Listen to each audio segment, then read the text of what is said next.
ज्वारी कधी वाण पेरलाव ज्वारी हे आणि हं? दिपाळीच्या मिठी दिपाळी झाल्यावर घ्यायची. दीपावली म्हणजे ऑक्टोबरमध्ये. हो. कोणतं वाण आहे ज्वारीचं?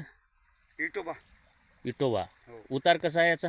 हाय नंबर 1चा. गेल्या वर्षी आपलं खरवायला झालं होतं. आणि किती दिला आत्तापर्यंत पेरल्यापासून? 2. आता हे तिसरं पाणी द्यायला आलेलं आहे. हो. तर हे किती 2 ते 2.5 चक्कर रान म्हणजे 1 हेक्टर रान आहे अंदाजे. हो. तर तुम्हाला याच्यातून उत्पादन किती अपेक्षित आहे? 40 कट्टा. 40 कट्टा म्हणजे 60 किलोचा धरला तर हो. 25 क्विंटल ज्वारी व्हायला पाहिजे. हां. खूप नियोजन केलं, खूप मेहनत केला, नंबर 1 आले असं आरसा असल्यासारखं दिसू लागले संपूर्ण. नंबर 1 आहे, चॅलेंज नाही. शेतकऱ्याची ही अतिशय खूप मेहनत आहे. थोडं राखणं फुकणं हे आहे. बघा हे पीक कसं आहे आरसा आल्यासारखं. आता याची उंची वाटल्या ज्वारी लागायची, ज्वारी लागल्यावर तर कणसं खूप मोठे दिसतात. पण ह्याला डुकरायचं हरणायचं का नियोजन कसं केला? जाळे हो. पाखराली कसं राखता होता? आता मग आठवडा घालून त्यांना आवाज करून वगैरे हे करायचं. हो. डब्बा वाजीत वरी बसायचं. ज्वारी आता लागलेली आहे थोडी थोडी. आठवड्यावर आता ज्वारी लागायला चालू झाली आहे. पाखराचा थोडा हे होऊ शकतो. मग रात्रंदिवस इथंच राहावं लागत असेल. हा रात्रंदिवस राखण्याशिवाय पर्याय नाही. पर्याय नाही. नाही पण नियोजन चांगलं केलं. तुमचं नियोजन चांगलं आहे म्हणून उत्पादन चांगलं आहे. हा. कष्ट केल्यावर त्याचा उत्पादन मिळणार. कडब्याचा बी आणि ज्वारी.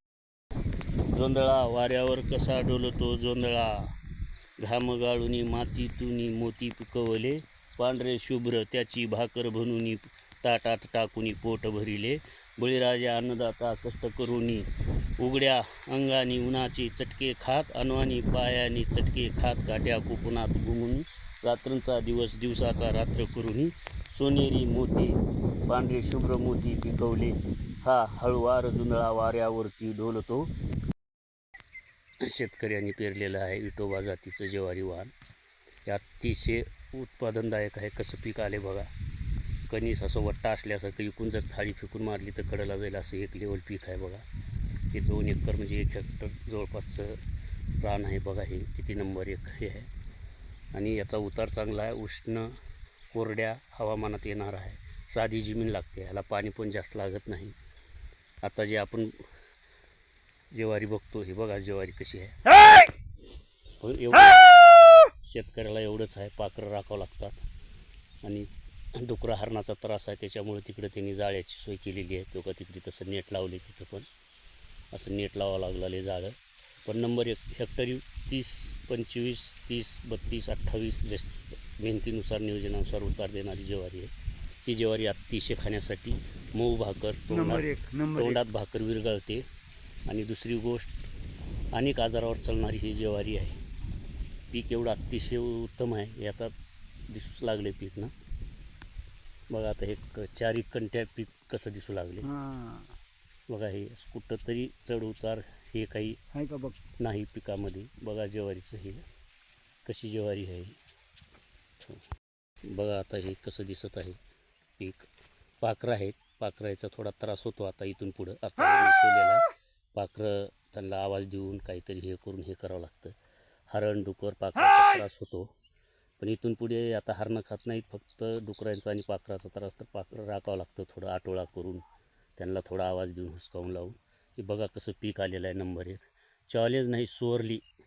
फक्त हे 2 पाणी दिलेलं पीक आहे. फक्त गावरान खत आहे हे रानाला.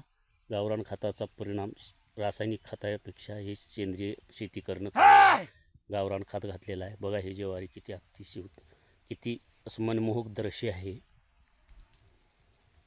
बघा. हे आता शेतकरी आता आरोळ्या देत आहे पाखरासाठी. पाखरं हुसकीत आहे. चिमण्या होले अशी वेगवेगळ्या जातीची पाखरं हे ज्वारी खातात. आता थोडे थोडे दाणे भरू लागले बघा. ह्याच्यात आता मिसोल हे दाणे कणीस किती पडले. आता हे एवढं कणीस आहे. हे दाणे भरल्यावर एवढं मोठं कणीस दिसणार. दाणे भरल्यावर तर हे बघा असं असं बन आल्यासारखं आलेलं आहे. इकून जर आपण थाळा फेकलो तर तिकडे जाईल असं एक समान एवढं वट्टा आल्यासारखं हे पीक आहे. तर हे असं उत्पादन येण्यासाठी रानाला पाणी हे दांडा पद्धतीने द्यायचं. रान जास्त खचू द्यायचं नाही, वाहू द्यायचं नाही. परत गावरान खात शेणखत देशी गाईचा महत्त्वाचा आहे बघा. आता हे पीक कसं आहे नंबर 1 कसं आहे पीक. असं दिसाडे कणीस आरसा असल्यासारखं पीक आहे. कणीस कसं नंबर 1 आहे प्रत्यक्ष. तर हे लातूर जिल्ह्यामध्ये आमचा जिल्हा ज्वारीसाठी अगोदर प्रसिद्ध आहे. जसं परभणी, नांदेड, लातूर, मराठवाड्यात ज्वारी जास्त पिकवली जाते. त्यानंतर कर्नाटकमध्ये, तर आम्ही लातूर जिल्ह्यामध्ये येतो. तर बघा हे आमचं पीक कसं आहे. तर आता हे जे आहे ते नेट जाळं लावलेलं आहे. म्हणजे अशी लाकडं रोवून हे डुकरं हरणासाठी हे जाळं चौकून लावलेलं आहे. आणि हे जे साड्या जे आहेत, साड्या हे ते डुकरं हे येऊ नये म्हणून. डुकरं राखणं कठीण असतं. एक वेळेस ते कळप आला तर नुकसान बी करतात, अंगावर येतात, माणसालासुद्धा धोका होऊ शकतो. सांभाळूनच त्यांचं राखण करावं लागतं. तर हे प्रत्यक्ष पीक बघा कसं आहे. याचं एवढं उत्पादन आहे आणि याला पाणी जास्त लागत नाही. 3 पाण्यावर याची रास होते. आणि कडबा याचा एवढा चवदार असतो की कडबा हा जनावरांसाठी खूप चांगला असतो. जनावर आवडीने खातात, पोटभर खातात, दूध पण चांगलं देतात. बघा हे आता नंबर 1 हे आहे.